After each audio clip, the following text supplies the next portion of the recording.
Can you tell me a little bit your functions with NRCA or your previous functions? I got involved with the NRCA several years back, and been fortunate enough to serve on the board of directors. I've already termed out. I'm involved in multiple committees with the NRCA, very proud of that. One that I'm really excited about is diversity and inclusion. I've learned a lot through the process of creating the strategy for the NRCA for diversity and inclusion. And this was a brainchild of Reed Ribble, Ken Schrickert, former chairman of the board. And I'm excited about that So the strategy. diversity inclusion, what it stands for? What is that for? So diversity and inclusion, meaning that our association is a welcoming association. It is all inclusive, and it really educates our team on opening their businesses, their strategies to a diverse group of people. And I mean, you know, I am diverse, obviously. Well, we both are. Yeah. But you know, I have women team members on my team, on our installation teams. We have LGBTQ. We have, and you know, you have to be educated to all of that, right? Yeah, open mind to all that, you know. Sure. People are people, you know. Up to this day, roofing still have a bad image, you know. People think roofing is you know, it's a bunch of illegal people working the roof, drunk, alcohol, drugs, and all that. But it changed. I'm not saying it was always like this, but at one certain point, it had that bad reputation. Well, certainly the image of the average roofer, yes, maybe. But roofing is a highly technical, very skilled career. You know, it is an amazing career. I'm nowhere near any of those stereotypes. I am very blessed to be involved in this industry, to know the friends that I know, the Charles Antes, the Steve Littles, the Reed Ribbles, Nick Sabinos, Ken Yeah. Strickerts, you know, Rich Nugents.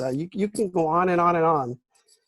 And those are people that we look up to, and that Exactly. you know, I have mentors in the industry that that I can go to and say, this is what I'm moving towards.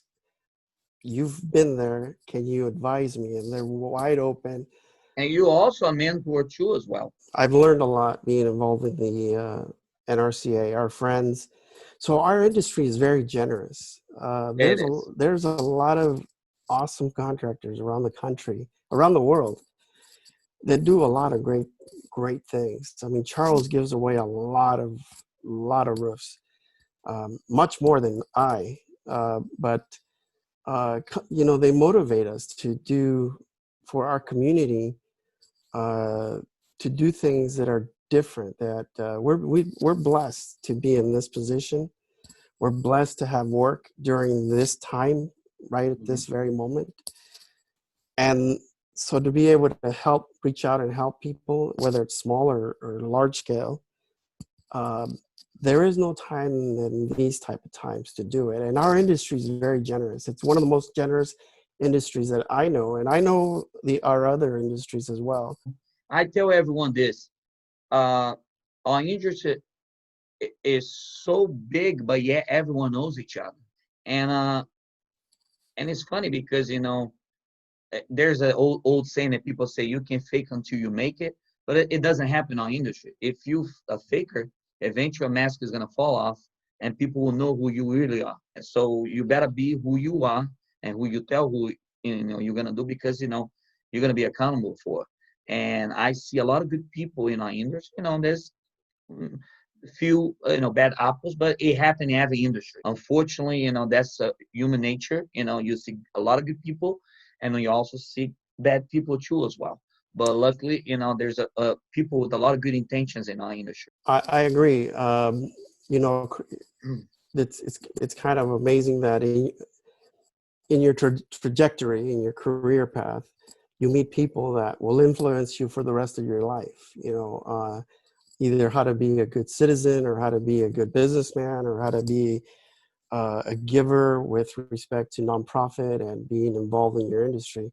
For me, I met Dennis Conway of Commercial Roofers at Las Vegas, Nevada, many years ago, 20 plus years ago. And I formed a friendship with him that he has guided me personally, advised me uh, on on my trajectory with respect to my company, the roofing industry, and then getting involved in the association. He brought me to the NRCA Association, and ultimately brought me to the Alliance, the Roofing Alliance, which is Yeah.